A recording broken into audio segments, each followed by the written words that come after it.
What was it that he put on that extra, just over a stone? Why did he do that? Because he mentioned in a press conference, he didn't listen to you, he didn't listen to Manny Robles, his trainer. What was he not listening to? What was he doing outside of boxing? He was not listening because he was, you know, the fame came. He was with Rolls Royce, he was his friend, he was throwing parties, not listening to the camp. He was running by himself. We rent a house in Manhattan Beach, and that way he can come with us and stay in the house. He didn't want to stay with us. He was staying with his friend and try to run by himself. It was a worst camp that he'd been doing. And I don't think nothing about AJ. He's a good boxer, a great person. We love AJ. And he deserved this night to win. But Andy, he didn't do the right things that were happening. No. That were happening. Wow. Those are the words of Andy Ruiz Sr. Okay. You know, he was brutally honest about why his son didn't win. Of course, you know, I did my live feed on what I thought Andy did. And I took time to explain, like I figured. I could read that with my eyes closed on what Andy was doing during this time. And his father just clarified that, okay? He let us know what Andy Ruiz was doing. Like I knew what he was doing. Throwing parties, like his father said.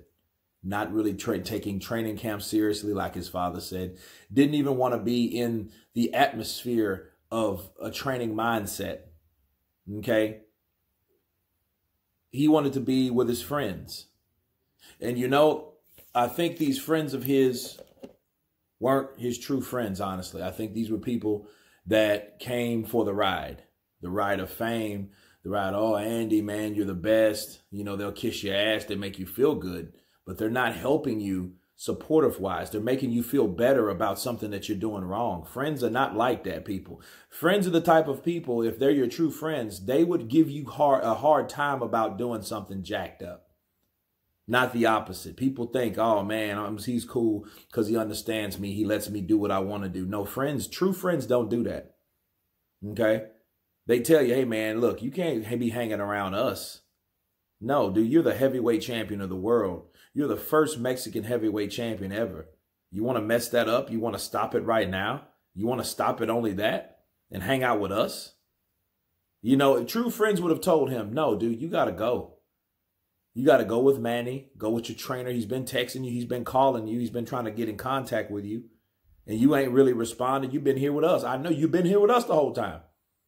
And see, and his father told me, but you know, and these are things that no one talked about. These are things that I started to question months ago when Manny Robles came to the public and said, well, you know, and hopefully he's not, he will be here Monday. If not Monday, hopefully to Wednesday. What? Man, like, what do you mean hopefully? When, you know, look, you have to look at certain words people say.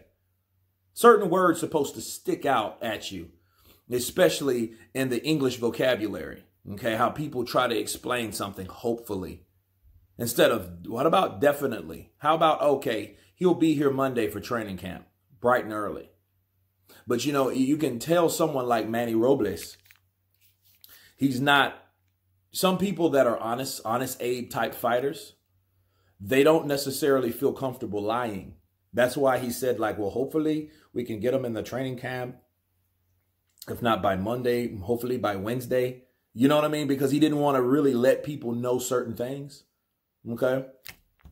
And that was a situation from that. Because certain things, people that have problems lying, they say certain words to make themselves feel better about something they already know. Like he knew that Andy Ruiz, there's a good chance this motherfucker's partying. I ain't even heard from him. I heard from him maybe once this month, I think, or twice. I think twice in that month. And I think that was the month of August, I believe. August or September, okay? And I'm like, wait a minute, you only heard from your coach twice?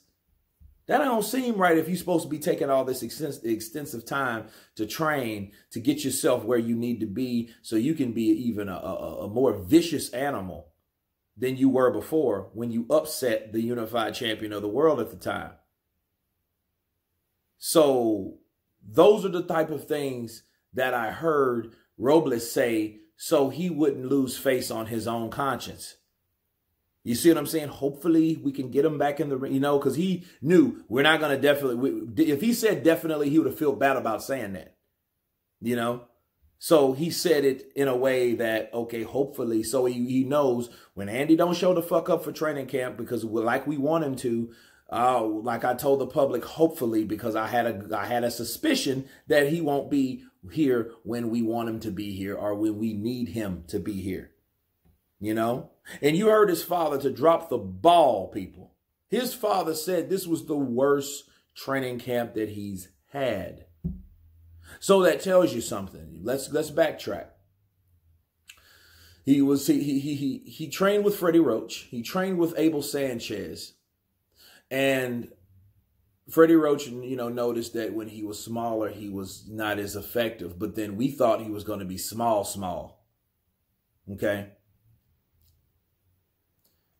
Abel Sanchez was like, okay, we know when Andy Ruiz wants to train or when he doesn't feel like training. I've picked up on that. And then see, a lot of trainers, they are more passive than aggressive. You have aggressive trainers like Virgil Hunter. I think he's an aggressive trainer. I think Manny Robles and guys like Abel Sanchez are more passive trainers. Which, if you don't show up for them, they're just going to observe what you don't do to see what type of fighter you are, to see what type of drive you have. You see what I'm saying? And Abel Sanchez said what he said for a reason a few days ago. He said, no, I think the fame has got to him. He's got the Rolls Royces. He's got the fame. He's got the money. He didn't have that before he fought Joshua, but he has that now. I think that's got to him. On top of what he already knows about Andy Ruiz before he got the money, because this was way before he fought Joshua. So if Abel Sanchez is saying those type of things about him now, people, that's all you need to tell yourself, that this man has a lack of motivation in some areas. But has his father let us know, this has been the worst training camp. Why do you think he looks like that? He wasn't training for the fucking thing. And something, it's really disappointing, because one thing I'm big on, I love trash talk. I love people that say what they're going to do. And it's impressive when they do what they say. But it's another thing, like when you're talking about something that you're supposed to do, like training, and you don't do it. Something simple as that, but that this should really be a lesson for Ruiz, that he has to be focused and not let outside interferences bother him. He can't let fame get to him. And if he does let fame get to him, then maybe he shouldn't be there. You know what I'm saying? Maybe he shouldn't be on a platform, or he wasn't ready for a platform this big. Maybe it's a lesson learner. Maybe he will be. Maybe one day when, he fights a couple fights, when he gets his humbleness back, when he gets his hunger back, probably when the money is depleted, more than likely, he may get another fight at Joshua. Because what he'll find out on the other parties and these other so-called champions or whatnot, he's going to find out it's not, the grass ain't greener on that side. That's if he can walk in their lawn and walk in their grass. That's if he can. He might not have the opportunity now. Okay. But I appreciate Andy Ruiz Sr. being just brutally honest on what went wrong with his son. But of course, this coincides with what I was saying on my live stream and what my thoughts was. Based on the evidence, based on how he looked, based on his performance.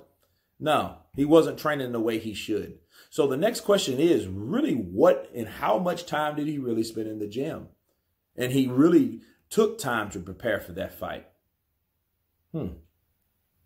That's the better question. But anyway, you guys tell me what you think about Andy Ruiz Sr. being brutally honest about Andy Ruiz Jr. Of course, please subscribe, leave your comments below, and you guys have been counterpunched. Peace.